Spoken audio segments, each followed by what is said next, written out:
Hei, bună și bine am găsit la noi episod pe acest canal. Astăzi o să ne jucăm Subway Surf. Bine, nu o să ne jucăm, o să deschidem niște cutii aici unde. Da, avem o grămadă de bănuți, haideți să deschidem. Wow, mai am nevoie de o cuciulă din aia, așa, hai.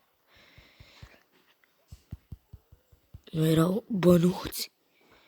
800, deci am recuperat câțiva bănuți. Ok. A treia căciulă. Deci avem deja unul la loc.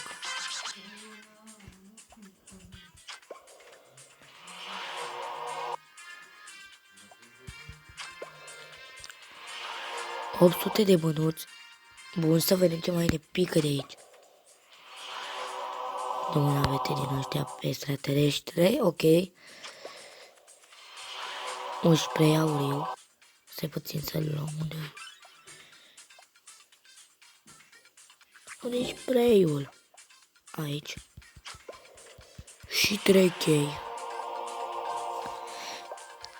Bun, deci hai să le deschidem. Plus că mai avem aia care nu știu ce cu ea, deci hai să mai deschidem. Așa, steaua aia ce-o fi acolo, o pleacă. Încă o pleacă. 1000 de bănuți. 2 plăci de fapt. 2 papoare.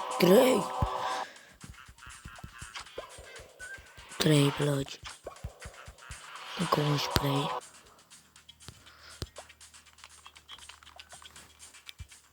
Unde-i spray-ul?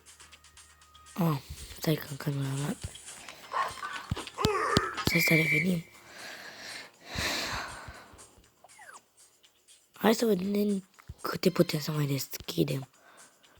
Deci nu mai putem deschide.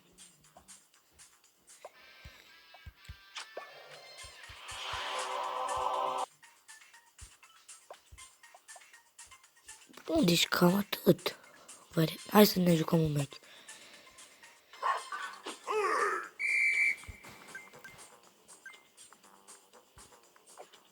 Deci chiar m-a străduit ca să ajung la cei bănuți. Am pierdut. Oricum, cam atât cu acest episod. Pa!